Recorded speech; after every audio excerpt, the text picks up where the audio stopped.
मी आयोगाला जाऊन भेटलो, त्याच्याच बरोबर IG साहेबांना भेटलो होतो,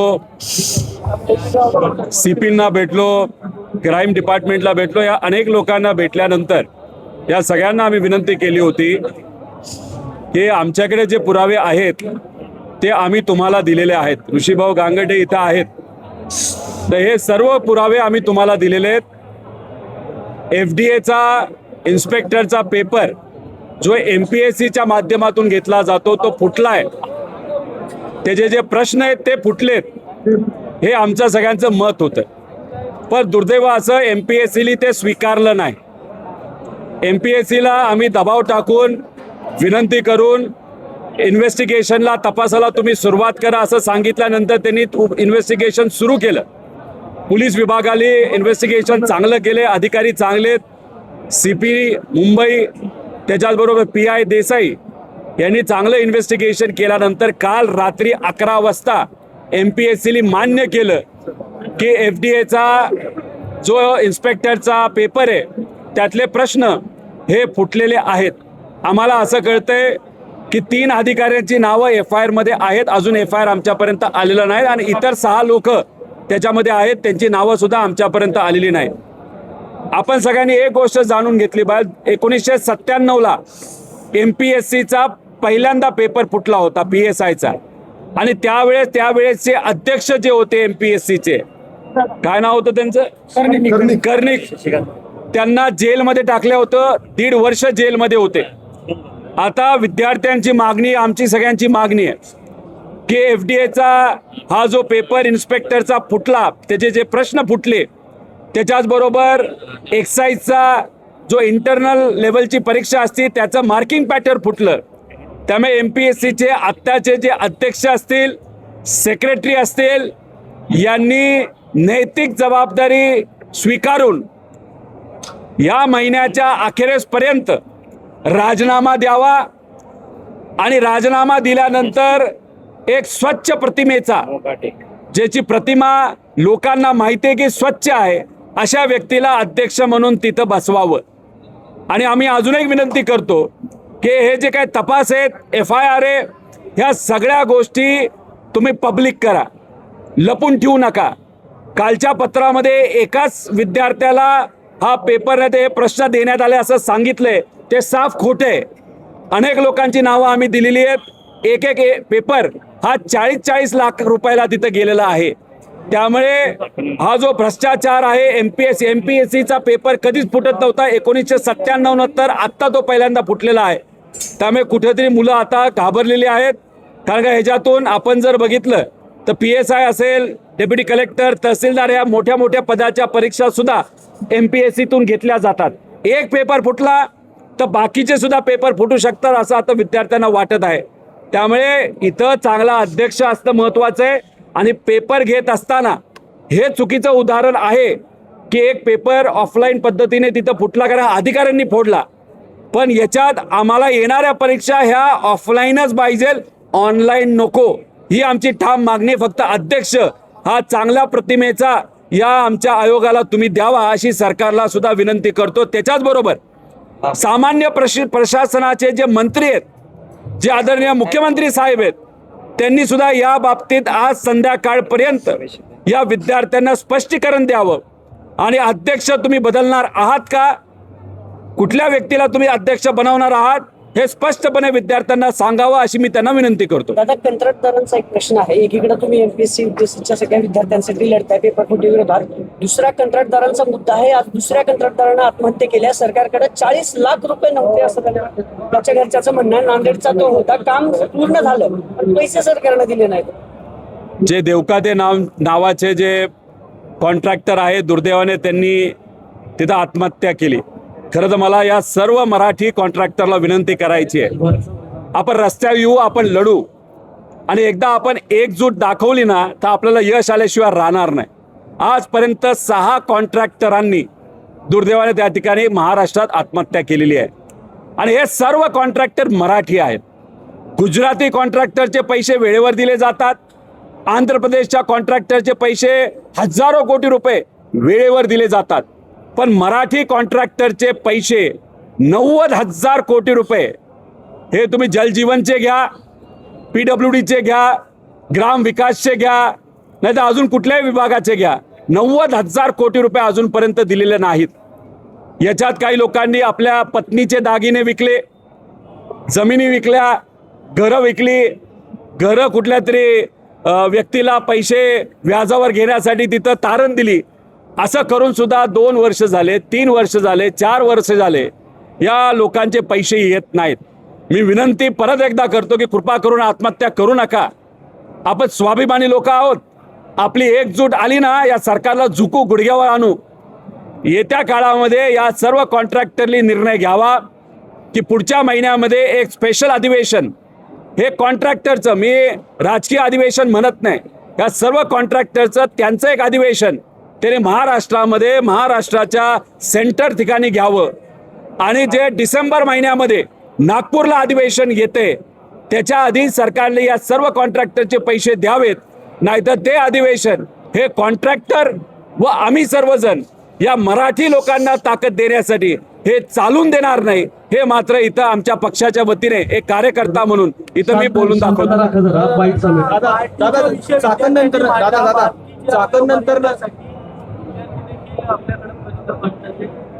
नाही, बार्टी, सारथी, महाज्योती, त्याच्यावर TRT या सगळ्या ज्या महत्त्वाच्या संस्था आहेत विद्यार्थ्यांच्या भवितव्यासाठी काम करणाऱ्या, याच्यामध्ये सगळ्यांनाच एक वयोगट टाकलेला आहे 30 वर्षाचं. हे मान्य नाही या विद्यार्थ्यांना. विश्वरत्न डॉक्टर बाबासाहेब आंबेडकरांनी सांगितलं होतं, शिका, संघटित व्हा आणि संघर्ष करा. आणि मग या विद्यार्थ्यांची इच्छा असेल अजून काहीतरी शिकावं, PhD करावं, डबल पोस्ट ग्रॅज्युएशन करावं, आणि सरकार याच विद्यार्थ्यांना म्हणते आम्ही वयोगटाची मर्यादा तिथं टाकतोय. एका बाजूला 1,40,000 कोटी रुपयाचा शक्तीपीठ मार्ग जो शेतकऱ्याला नकोय, महाराष्ट्राला नकोय, फक्त सुरजागड म्हणजे गडचिरोलीमध्ये असणाऱ्या एका खान मालकाला मदत व्हावी यासाठी 1,40,000 कोटीचा तिथं रस्ता केला जातोय. आणि त्याच्यामध्ये सुद्धा आमच्याकडे पुरावे 30,000 कोटी रुपयाचा मलिदा हा खाल्ला जाणार आहे, भ्रष्टाचार होणार आहे. तो पैसा तिकडे न वापरता या सर्व समाजाच्या जाती धर्माच्या मुलांसाठी वापरायला काय हरकत आहे? आदिवासी विद्यार्थी तिथं आंदोलन करतायत, त्यांना तिथं पाठिंबा सरकारकडनं दिला गेला पाहिजे. त्यामुळे हे सगळे जे मोठे मोठ्या संस्था आहेत, बार्टी असेल, महाज्योती असेल, सारथी असेल, अमृत असू द्या, TRT असू द्या, ह्या सर्वांना आमचा पाठिंबा. हे विद्यार्थी ज्याच्यासाठी संघर्ष करत आहेत ते योग्यच भूमिका, योग्यच मागण्यात त्यांना आमचा पाठिंबा आहे.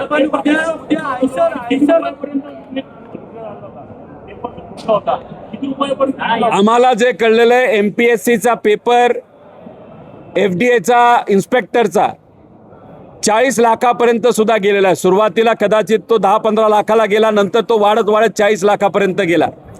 तलाठी भरतीमध्ये सुद्धा एक पेपर 40 लाखाला तिथं गेला होता. त्यामुळे फक्त तलाठी भरतीमध्येच 3-3.5 हजार कोटीचा भ्रष्टाचार झाला. आणि इथं जर आपण बघितलं तर 40 लाख नाही तर 30 लाख सुद्धा तुम्ही धरले तर अंदाजे 500-600 लोकांपर्यंत हा पेपर गेला होता. त्यामुळे हा आकडा तसा बघितला तर मला असं वाटतं की काही कोटीमध्ये तिथं जाईल. त्यामुळे हे दुर्दैव आहे. आता आपण पत्रकार परिषद आणि हा कार्यक्रम उन्हात घेतोय. ह्या सामान्य परिवारातली ही लोक आहेत, आई वडील उन्हात कष्ट करतात, इथं बिचारे हे संघर्ष करतात आणि यांचं भवितव्य सुद्धा हे सरकार उन्हातच तिथं ठेवत असेल तर हे योग्य नाही. यांना योग्य न्याय देण्यासाठी आम्ही प्रयत्न करू. FIR आपल्याकडे FIR आलेली आहे.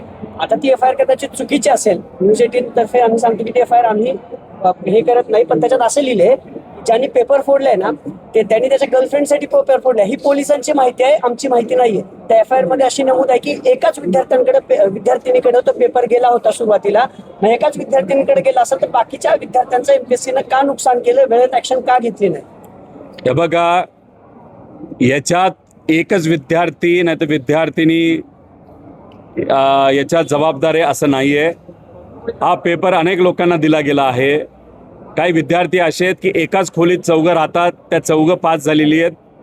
एका अधिकाऱ्याची मुलगा आणि मुलगी 2 पास झाली आहेत. त्यांचं तुम्ही अभ्यासाचं इतिहास थोडंसं काढा, तुम्हाला कळेल ते किती हुशार आहेत. गुजरातमध्ये एकाच हॉस्पिटलमध्ये काम करणारे 6 लोक ते पास झालेले आहेत. असे अनेक उदाहरणं आहेत.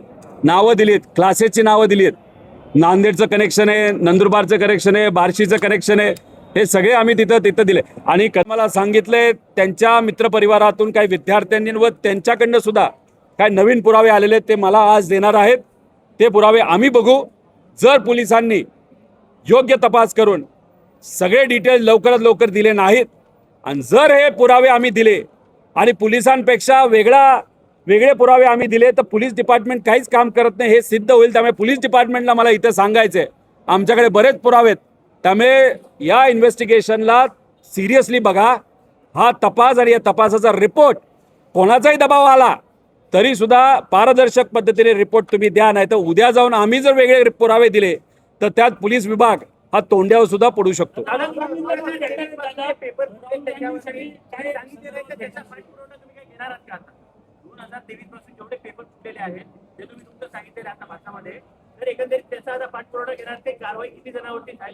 नाही, ह्याच्यामध्ये सीईटीचा मुद्दा आता आम्ही सर्वांनी मिळून घेतला. विद्यार्थी आणि पालकांनी आणि शिक्षकांनी सुद्धा घेतलाय.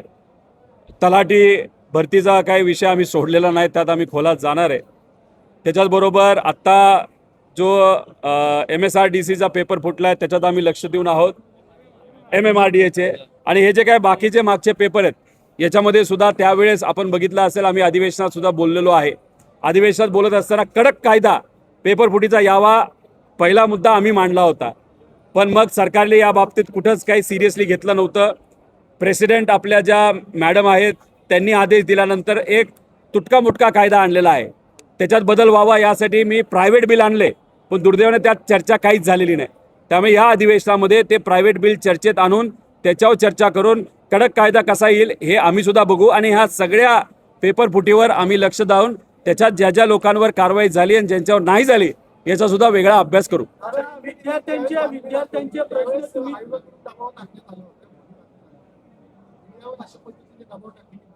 योग्य नाहीये.